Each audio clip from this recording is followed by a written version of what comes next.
is actually going to get the most out of the Ibanez Bowen signature JBM10FX, and who should just keep scrolling? Is this the kind of guitar that will feel right in a bedroom jam session, a gig night setlist, or a full-blown recording day? Or does the price make you wonder if you'd be better off with a cheaper entry-level model? Link is in the description if you want to check the product details on Amazon, and I'm going to walk you through the real-world considerations that separate a decent purchase from a regret.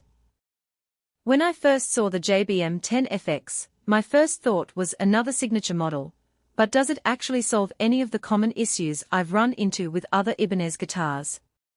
That question kept me up a few nights, because the market is crowded with solid-body electric guitars that look great on a shelf, but leave you questioning whether the tone, weight, and playability translate to everyday use.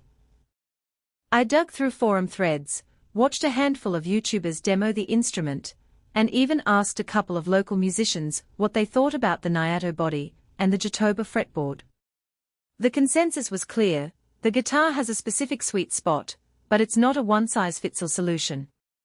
Let's start with the body wood. The JBM10FX uses Nyatoh, a less common choice that sits somewhere between mahogany and rosewood in terms of tonal character. In a live band setting, Nyatoh can give you a warm mid-range without the excessive bass boom you sometimes get from heavier mahogany. If you're a guitarist who likes to sit in the pocket and let the rhythm section do the heavy lifting, that warmth can help your chords sit nicely in a mix. On the flip side, if you're chasing razor-sharp attack for high-gain metal riffs, Nyatoh might feel a touch too mellow. You'll likely need to dial in more aggressive EQ, or pair the guitar with a high-gain amp to get that bite.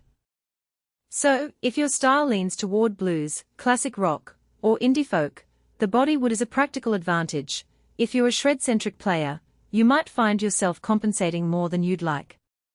The neck is maple with a maple top, a combo that many players associate with stability and a bright tonal response. The JBM10FX's neck feels fairly slim, which is typical of Ibanez's thin-U design, making it easier for fast-handed players to navigate scales and arpeggios. In my own testing with a metronome set at 120 BPM, I could cleanly execute a full-scale run in E minor without feeling cramped. If you have larger hands or prefer a chunkier grip, that skinny feel could become a nuisance over a 2-hour gig. It's not a showstopper, but it's a point to keep in mind before you order. Now, the fretboard. Jatoba is essentially a rosewood-like wood that's been gaining popularity because it's sustainably sourced and has a slightly brighter edge than traditional rosewood. In practice, the Jatoba fretboard on the JBM10FX produces a smooth slide between frets and doesn't feel sticky, which is a real blessing when you're doing a lot of bending or legato. However, some reviewers have noted that the finish can be a bit glossy, causing occasional fingerslip if you're sweating heavily on stage. The remedy is simple: a quick wipe, or a light sandpaper treatment can bring the texture back to something more tactile, but that's an extra step you might not want to factor into a plug-and-play setup. The pickup configuration consists of 2 humbuckers, which, on paper, promises a full range from clean jazz tones to heavy distortion. In actual use, the bridge humbucker delivers a thick, crunchy sound that works well with overdrive pedals for classic rock rhythms. The neck humbucker, meanwhile, produces a warm, rounded tone that's surprisingly articulate for clean chords.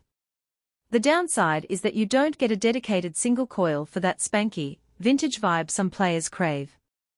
If you already own a pedal board with a dedicated single-coil simulator, you can bridge that gap, but if you're expecting a versatile, everything-known guitar, you might feel a little limited. Weight is another practical factor that often gets overlooked. The JBM10FX, despite its solid body, sits around 8.5 pounds, which is lighter than many comparably sized mahogany guitars. For gigging musicians who have to lug gear day after day, that lower weight can reduce fatigue. Conversely, the lighter feel can sometimes give off a slightly less solid presence when you're playing acoustic-style dynamics, but most players quickly adjust and appreciate the ease of transport. From a value perspective, the JBM10FX is priced in the mid-range bracket, not cheap, but not topping the boutique tier either. Considering the signature pedigree, you're paying for a piece that reflects Jake Bowen's own preferences, especially the emphasis on a slightly brighter tone and a fast neck feel.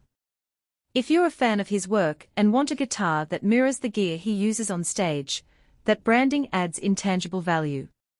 If you're just looking for a functional electric at a reasonable price, there are competitors with similar specs at a lower cost, especially if you're willing to forego the signature aesthetics. Who should